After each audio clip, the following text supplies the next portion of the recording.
반갑습니다.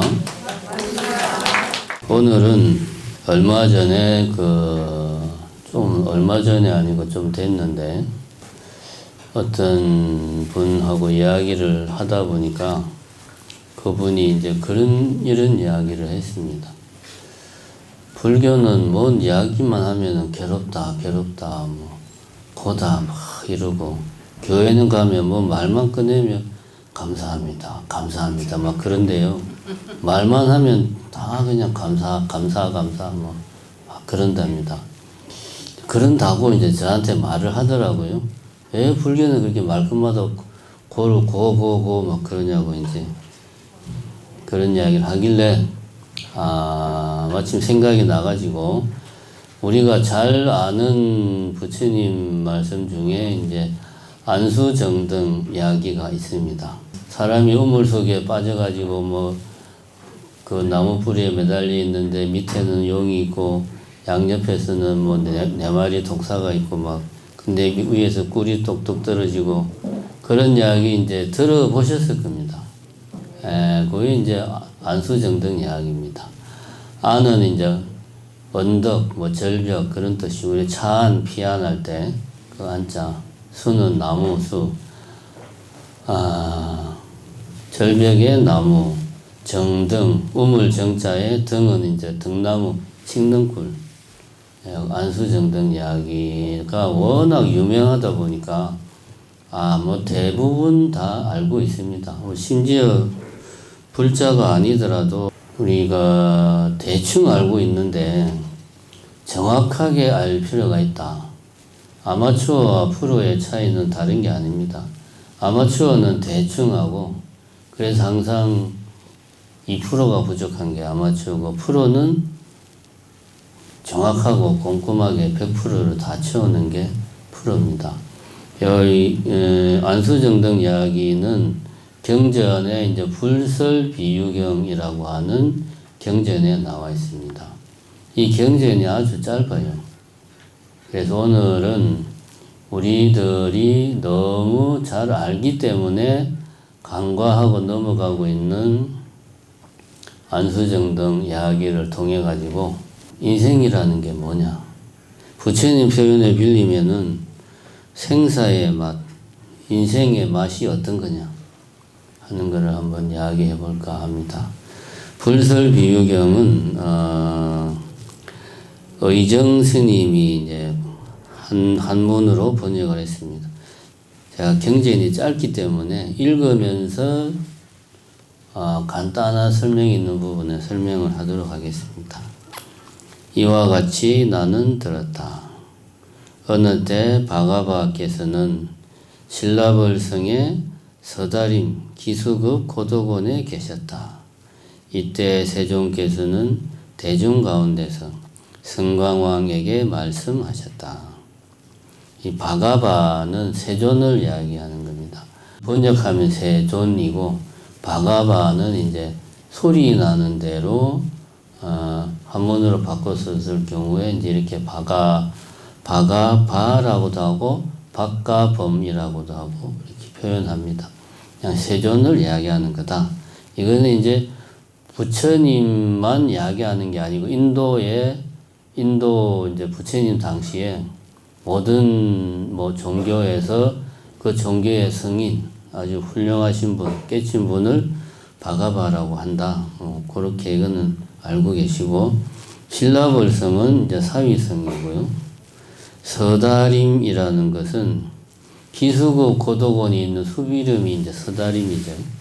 우리가 이제 흔히 알기로는 시다림, 그 시다림이라고 하면 스님들이 이제 상이 나면 장례식장 같은데 스님들이 가가지고 연불도 하고 독경도 하고 이제 하는 걸 이제 시달림이라고 그러죠. 그런 거 이제 시달림을 하는 이유가, 이 시다림이라고 하는 곳이 이제 그때 당시에 아마 그 숲속에 사람들이 이제 시신을 많이 이제 매장을 해서 좀 공동묘지 비슷한 부분이 있었나 봐요. 그래서 시다림이라는 뜻이 나중에 우리나라까지 오면서는 스님들이 이제 장례식장이나 조상집에 가서 영가님을 위해서 독경도 하고 연물도 해주고 하는 것을 시달림 간다 뭐 이런 표현을 씁니다. 근데 요 말이 우리가 이제 흔히 쓰는 말 중에 그런 말이 있어요. 뭐 예를 들면 어젯밤에 악몽에 시달렸다 뭐 이런 표현 씁니다. 우리가 요 시달렸다는 말이 시달림을 당했다라는 데서 나왔다고 합니다. 이게 무슨 말이냐면 고려 시대에 그때는 이제 3일장을 하면 마지막 날은 밤새도록 연부를 했대요. 이제 스님들이 시달림을 밤새도록 해야 되니까 너무 힘들어가지고 시달림을 당했다 이런 말을 썼다고 그러고 그게 이제 나중에는 시달렸다 뭐 이런 표현이 정착이 됐다고 그럽니다. 요거도 알고 보면 불교에서 온 말입니다. 우리나라 말 중에는 불교에서 온 말이 많습니다. 그 다음에 이제 성광왕은 저 이제 경전에 나오는 이제 부처님 당시에 이제 두 개 큰 나라가 있었죠. 마가다국하고 코살라국. 성광왕은 이제 코살라국의 파세나디 왕을 이제 한문으로 성광왕이라고 이렇게 쓴다고 합니다. 그럼 별로 중요한 건 아니고, 대왕이여, 나는 지금 대왕을 위하여 간단히 한 가지 비유로서 생사의 맛과 그 근심스러움을 말하리니, 왕은 지금 자세히 잘 듣고 잘 기억하시오. 한량없는 먼 겁 전에 어떤 사람이 광야에 놀다가 사나운 코끼리에게 쫓겨 황급히 달아나면서 의지할 데가 없었어. 그러다가 그는 어떤 우물이 있고 그 곁에 나무 뿌리 하나가 있는 것을 보았어. 그는 곧 그 나무 뿌리를 잡고 내려가 우물 속에 몸을 숨기고 있었어. 그때 마침 검은쥐와 흰쥐 두 마리가 그 나무 뿌리를 번갈아 갉고 있었고 그 우물 사방에는 4마리 독사가 그를 물려고 하였으며 우물 밑에는 동룡이 있었어. 그는 그 독사가 몹시 두려웠고 나무 뿌리가 끊어질까 걱정이었어. 그런데 그 나무에는 벌꿀이 있어서 5방울씩 입에 떨어지고 나무가 흔들리자 벌이 흩어져 내려와 그를 쏘았으며 또 들에서는 불이 일어나 그 나무를 태우고 있었어. 요런 이야기입니다. 우리가 이제 기본적인 골격은 다 아는 이야기입니다. 이야기를 좀 복잡합니다. 잘 정리를 해보면 어떤 사람이 광야를 가고 있는데 사나운 코끼리가 이 사람을 쫓아갔다 이거예요. 그래서 이 사람이 놀라서 도망을 가다가 마침 우물이 있길래 그 옆에 나무가 있고 해서 나무 뿌리를 타고 우물 속으로 몸을 숨겼어. 우물 속으로 몸을 숨겼는데 나무 뿌리를 잡고 그 몸을 숨겨서 보니까 우물 안에 4군데 방향에서 4마리의 독사가 그 나그네를 잡아먹으려고 그냥 4군데에서 4마리의 독사가 잡아먹으려고 막 혀를 날름거리고 있고 또 이 나그네가 붙잡고 있는 나무 뿌리는 흰쥐와 검은쥐가 나무 뿌리를 갉아먹고 있더라. 그러고 밑에서는 무서운 동룡이 밑에서는 이 나그네가 떨어지기만을 기다리고 입을 벌리고 있는 거지.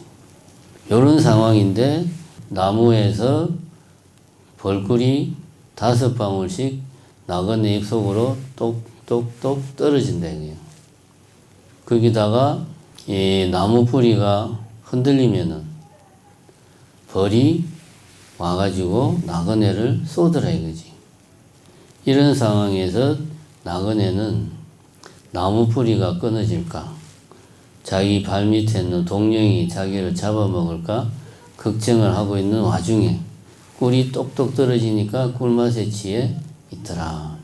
요런 상황입니다. 등장하는 것들이 많아요. 잘 기억을 하시고, 왕은 말하였다. 그 사람은 어떻게 한량없는 고통을 받으면서 그 보잘것없는 맛을 탐할 수 있었겠습니까? 그때 세존께서 말씀하셨다. 대왕이여, 그 광야란 끝없는 무명의 긴 밤을 비유한 것이요, 그 사람은 중생에 비유한 것이며 코끼리는 무상에 비유한 것이다. 광야는 끝없는 무명의 긴 밤이다 이거지. 이게 우리 중생들이 살고 있는 세계가, 우리가 이제 안수정등 이야기를 하면 우물 속만 생각을 하는데, 원래 이야기는 보면 이 광야, 더 넓은 광야가 무명의 긴 밤, 우리 중생들이 살고 있는 세계가 끝없이 펼쳐져 있는 것을 광야에 비유했다. 무명의 어두운 밤에 비유했다. 그리고 거기에는 사나운 코끼리가 우리 중생들을 뒤에서 쫓아온다 이거지. 그 코끼리는 무상을 비유한 거다. 그러니까 모든 것은 무상하다. 끊임없이 변화한다. 그러니까 우리 중생들도 끊임없이 변화하기 때문에 우리들도 변화로부터 자유로울 수 없다. 그런 이야기를 하고 있는 거죠. 우물은 생사에 비유한 것이며 험한 언덕의 나무 뿌리는 목숨에 비유한 것이다. 검은지와 흰지 두 마리는 밤과 낮에 비유한 것이며 나무 뿌리를 깎는 것은 찰나찰나 목숨이 줄어드는 것에 비유한 것이다. 우물은, 이 광야는 말 그대로 중생들의 그 살아가는 세상이고, 우물은 각각의 중생들이 태어나서 늙고 병들어 죽는 모습, 그것을 비유한 것이 우물이 된다. 그런 이야기를 합니다. 그럼 목숨은 나무 뿌리에 비유를 해가지고, 목숨이라는 게 영원한 게 아니고, 이것이 힘이 없으면 결국은 나무 뿌리가 끊어지면 목숨도 끊어지는 거다. 그래서 흰지와 검은지 두 마리가 나무 뿌리를 갉아먹고 있는데, 이제 흰지는 낮이고 검은지는 밤이고, 말하자면은 세월이 흐르는 것을 흰지와 검은지에 비유해가지고, 세월이 흐르면은 목숨은 언젠가는 끊어진다 하는 이야기를 하고 있습니다. 네 마리 독사는 사대에 비유한 것이며 벌꿀은 오욕에 비유한 것이고 벌은 삿된 소견, 사견에 비유한 것이다. 네 마리 독사가 우물 속에서 네 군데 방향에서 나그네를 노리면서 혀를 달링거리는 이것이 이제 사대에 비유한 것이다. 사대라는 것은 지수화풍이죠. 사대는 결국 중생들은 나무 뿌리에 매달려 있는 중생이 자기 목숨이 닿으면 어떻게 되느냐? 지수화풍으로 돌아간다 이거지. 우리는 내 몸뚱이를 정말 그 소중하게 여기고 아끼고 사랑하는데 결국은 흙과 물과 화, 불과 바람으로 돌아간다. 뭐 꼭 그런 건 아니고 그런 기운으로 돌아가는 겁니다. 흙의 기운, 바람의 기운, 불의 기운, 물의 기운으로 돌아간다. 결국 자연으로 다 돌아간다. 그런데 왜 육신에 그렇게 애착을 하느냐, 그런 이야기입니다. 그 다음에 벌꿀은 오욕에 비유한 것이다. 5가지 욕망에 비유한 것이다. 5가지 욕망은 우리가 알고 있는 것은 이겁니다. 이제 음식, 식욕, 자는 것, 수면욕, 그 다음에 성욕, 그 다음에 돈, 재물욕, 명예, 이게 우리가 흔히 말하는 5가지 욕망입니다. 그러니까 이렇게 언제 끊어질지 모르는 나무 뿌리에 매달려서 밑에는 죽음이 기다리고 있는데 항상 언제 이 목숨이 끊어질까 걱정되고 그 다음에 언제 죽음이 나를 집어삼킬까 두려워하는데 그 와중에서도 5가지 욕망에 취해서 자기 현재 모습을 직시하지 못한다. 그런 이야기입니다. 요게 이제 우리가 일반적으로 알고 있는 이야기인데, 이 오욕락을 정확하게 말을 하자면은 우리 중생들이 가지고 있는 5가지 문이 있단 말입니다. 눈, 안, 이, 기, 비, 코, 설, 혀, 신, 이 몸, 피부 5가지 문으로 우리가 이 감각기관으로 받아들이는 것, 여기를 통해서 모든 욕심이 생겨난다. 결국은 욕심이라고 하는 것은 다른 데 있는 것이 아니고 이 5가지 감각기관을 우리 중생들이 잘 다스리지 못하면 거기에서 욕심이 생긴다 하는 이야기를 하고 있습니다. 정확한 이야기는 이 오욕락을 이야기할 때 안수정등에서 벌꿀이 떨어지는 그 벌꿀의 맛에 취해 있다 라고 하는 것은 우리가 우리들의 감각기관을 제대로 다스리지 못할 때 그때 번뇌가 시작된다. 그런 이야기를 부처님이 비유를 들어서 하신 겁니다. 욕망, 우리가 말하는 식욕, 성욕, 수면욕, 재물욕, 명예욕 이런 욕망을 추구해서 괴로운 측면 없는 게 아닙니다만 근본적으로는 5가지 감각기관을 다스리지 못한 데서 번뇌가 비롯된다 하는 이야기를 하고 있습니다.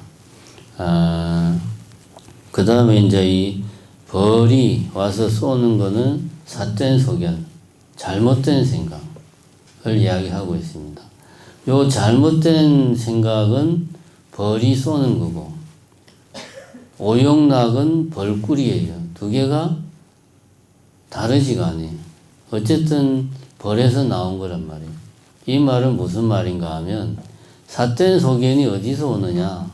결국은 우리가 5가지 감각기관을 제대로 다스리지 못하면 거기에서 잘못된 생각들이 생긴다. 잘못된 생각이 뭐냐? 부처님의 가르침이 정견, 올바른 생각이고 부처님의 가르침을 알지 못하거나 부처님의 가르침을 부정하는 것이 사견, 삿된 견해, 잘못된 생각이 되겠죠.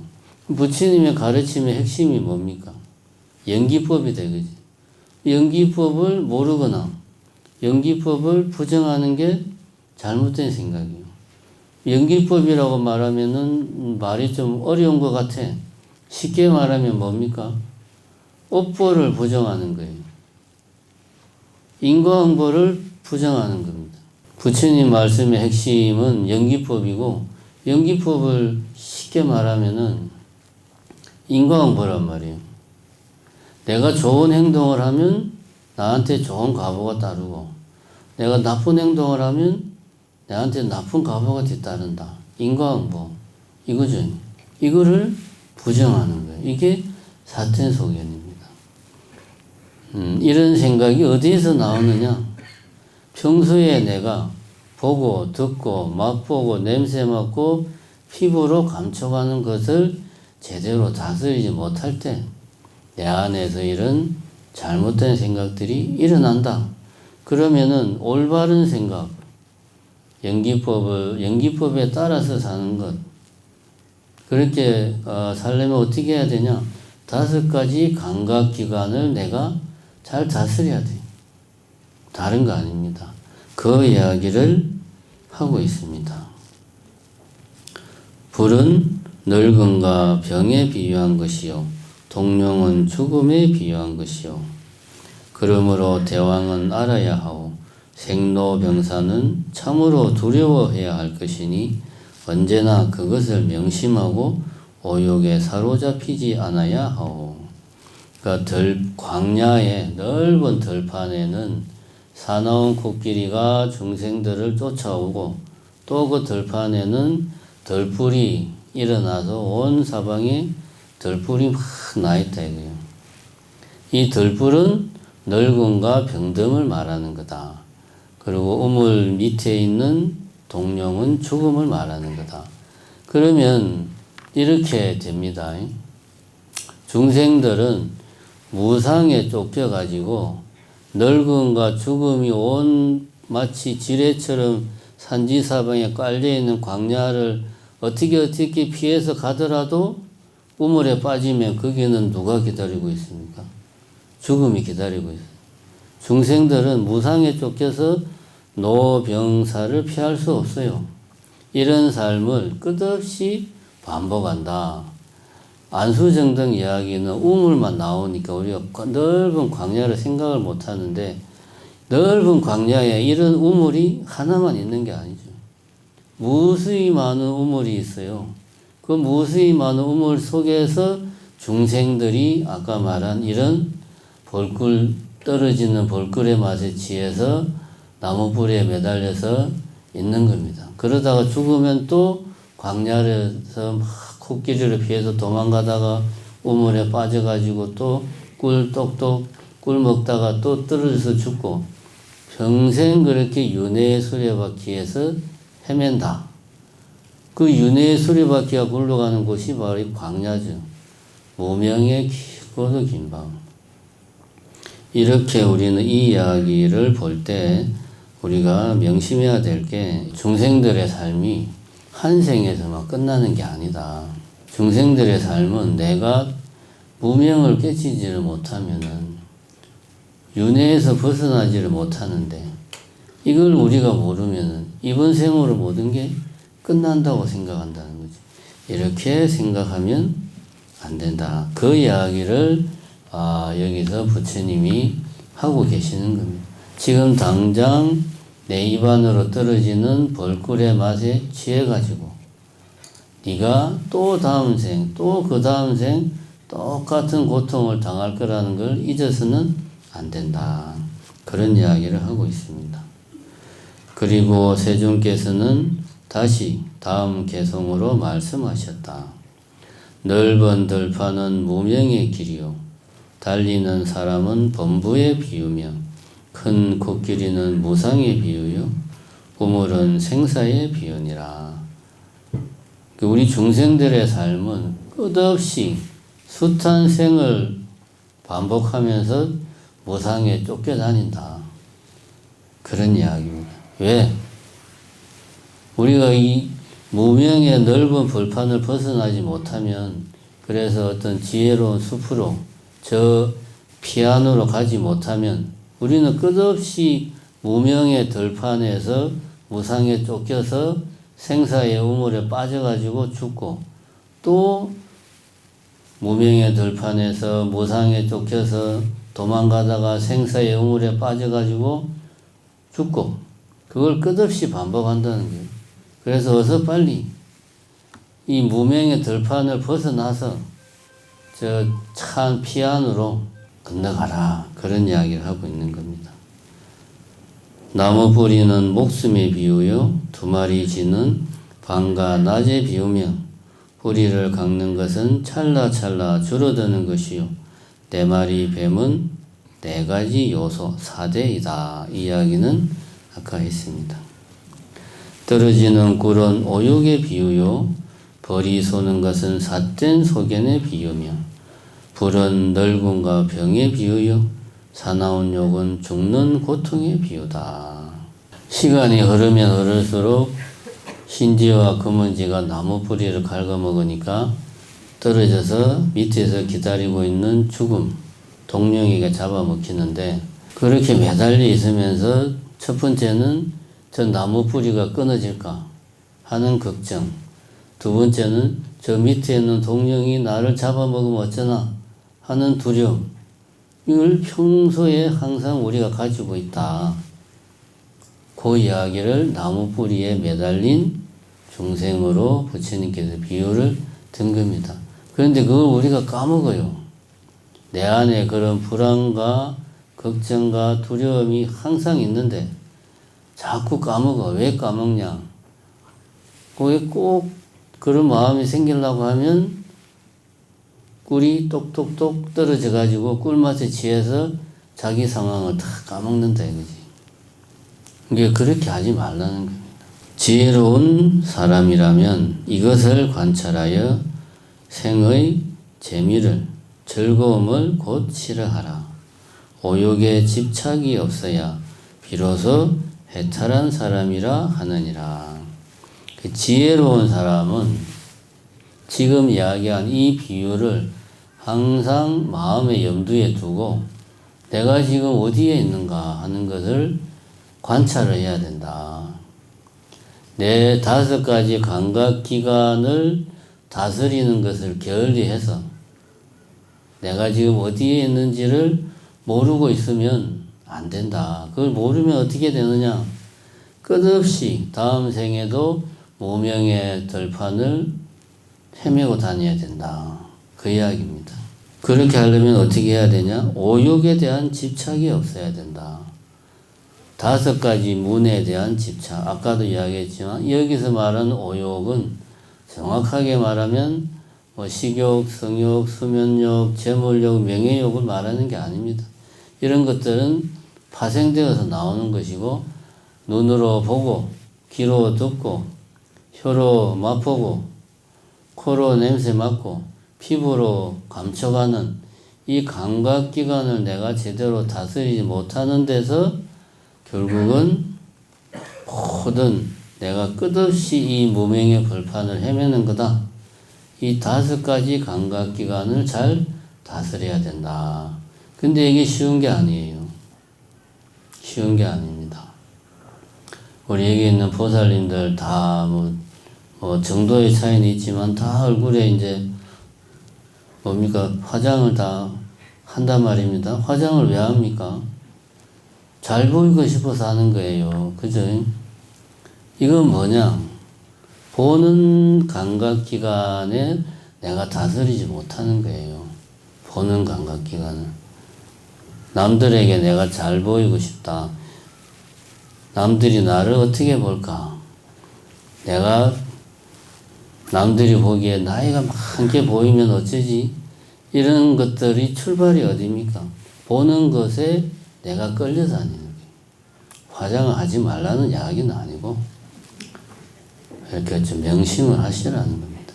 명심을 하시라는 거예요. 이게 이제 나이를 먹으면은 자기도 모르게 화장이 진해지고 화장의 기술이 탁월해지고 거의 예술의 경지로 도달하잖아요.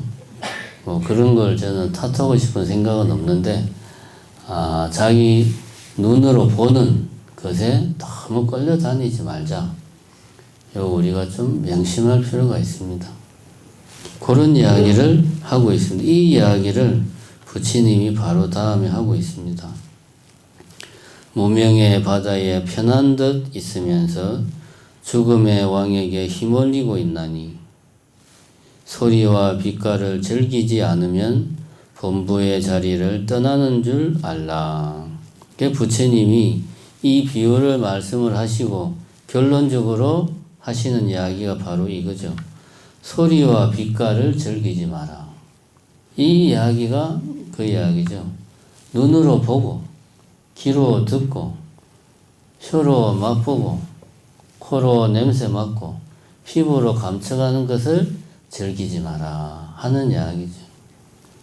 쉬운 일이 아닙니다. 우리가 눈으로 보는 건 아까 말했고 혀로 맛보는 것도 기왕이면 맛있는 걸 먹고 싶죠. 배만 채우면 된다가 아니고 일상생활이 다 그렇습니다. 우리 일상생활은 끊임없이 5가지 문으로 들어오는 것들에 내가 거기에 5가지 문으로 들어오는 것을 탐하고 그것을 내가 즐기고 거기에 빠져 있어요. 본인은 그걸 부정할지 몰라도 먹는 것도 내가 좋아하는 게 있고 내가 싫어하는 게 있어요. 그게 뭐냐 하면 이 입으로 들어오는 것, 혀로 맛보는 감각을 내가 다스리지 못하는 거죠. 내가 좋아하는 것은 더 좋아하고 싫어하는 것은 멀리하고 여기에서부터 번뇌가 생기고 욕심이 생기고 욕심이 심해지면 탐욕이 되고 그게 내 인생을 괴롭게 하는 거예요.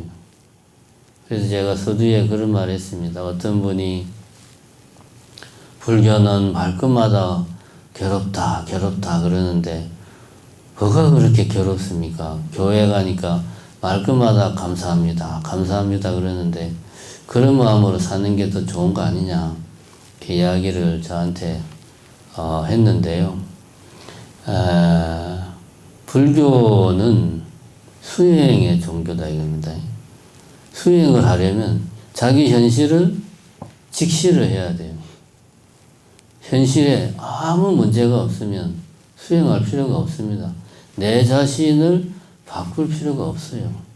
그런데 현실이 문제가 있다고 하면 내 자신을 바꿔야 됩니다. 그래서 부처님은 현실을 직시하라고 이야기를 하는 겁니다.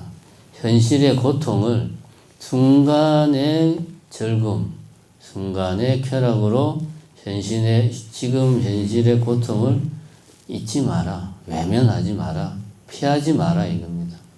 그 이야기를 하고 있습니다. 마지막 결론으로 부처님이 하신 이야기도 소리와 빛깔을 즐기지 않으면 범부의 자리를 떠나는 줄 알라. 내가 5가지 문만 잘 다스리면 그게 곧 깨달음의 길이다. 그런 이야기입니다. 그런데 지금 우리 모습은 어떠냐? 무명의 바다에 편하게 있으면서 사실은 죽음의 왕에게 휘몰리고 있다.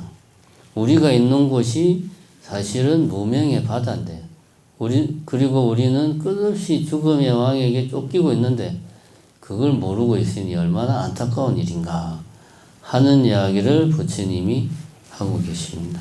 그때의 성광대왕은 부처님께서 말씀하시는 생사의 근심스러움을 듣자 일찍이 알지 못했던 일이라 생사를 아주 싫어하게 되었다. 그리하여 합장하고 공경하며 한 마음으로 부처님께 아뢰었다. 세존이시여, 세존께서는 큰 자비로 저를 위해 이처럼 미묘한 법의 이치를 말씀하셨사오니 저는 지금 우러러 받들겠나이다. 부처님께서 말씀하셨다. 장하오 대장이여, 그 말대로 실행하고 방일하지 마시오. 그때의 성광대왕과 대중들은 모두 기뻐하고 받들어 행하였다. 그러니까 부처님께서 다시 한 번 더 당부하신 이야기는 방일하지 말라는 거죠. 우리의 5가지 문은 가만 놔두면은 자동적으로 우리가 거기에 끌려가게 돼 있다. 왜? 세상의 이치가 그렇다. 그러니까 네가 정신을 차리고 방일하지 마라. 게으르지 마라. 열심히 노력을 해야 5가지 문을 잘 다스릴 수 있다. 그래서 다시 한 번 더 방일하지 말라라고 부처님께서 마지막으로 당부를 하신 겁니다. 부처님께서 열반에 드실 때에도 마지막으로 하신 말씀이 방일하지 말라고 한 거죠. 결국 불교는 다른 거 없습니다. 내가 열심히 노력하는 겁니다. 내가 열심히 노력해서 깨닫는 게 불교입니다. 그래서 우리가 꼭 명심을 해야 되겠다. 그래서 여러분들께서 내가 불자로서 어떤 자부심도 있고 나름대로 불자로서 내가 잘 산다 라고 생각하는 것 좋은 일인데, 제일 중요한 것은 부처님이 항상 강조하는 건 방일하지 말라는 거예요. 노력하라는 겁니다. 그래야지만이 진정한 불자다. 수행의 끈을 놓지 마라. 이걸 항상 부처님이 강조하셨다. 자, 오늘 이야기의 핵심은 다른 게 아닙니다. 인생이란 뭐냐? 우물 속에서 언제 죽을지 모르는 게, 언제 떨어져 죽을지 모르는 게 우리 삶의 현실이다 하는 것을 직시를 해야 된다. 그런데도 우리가 그걸 모르는 것은 순간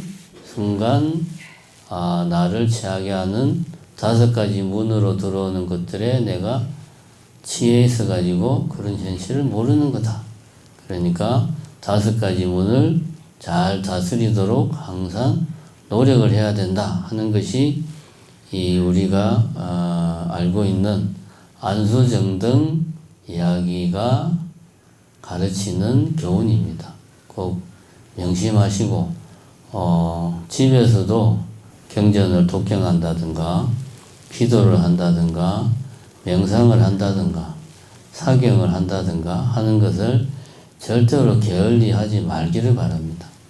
사실 뭐 그전에는 제가 이런 말을 하면서도 정심사 와서는 나도 뭐 예불 하는 거 말고는 별로 하는 게 없어가지고 말은 이렇게 하지만 조금 미안한 감이 없지 않아 있었는데 이제는 저도 새벽에 기도를 하니까 할 말이 있어요. 그러니까 여러분들도 그 기도 어떻게 하는지 모르면은 정심사 새벽기도 유튜브 라이브라는 거 틀어놓고 같이 하면 됩니다. 그러니까 여러분들도 집에 있으면서 집에서는 편하게 놀고 신행생활은 절에 갔으면 한다, 절에 가서만 한다 이런 생각 버리시고 집에서도 열심히 하시고 절에 와서는 더 열심히 하시고 열심히 기도하고 참선하고 사경도 열심히 하고 이렇게 해서 어디 가서 부처님 제자다, 나는 불자다라는 말을 떳떳하게 할 수 있도록 그렇게 하시기 바랍니다. 감사합니다.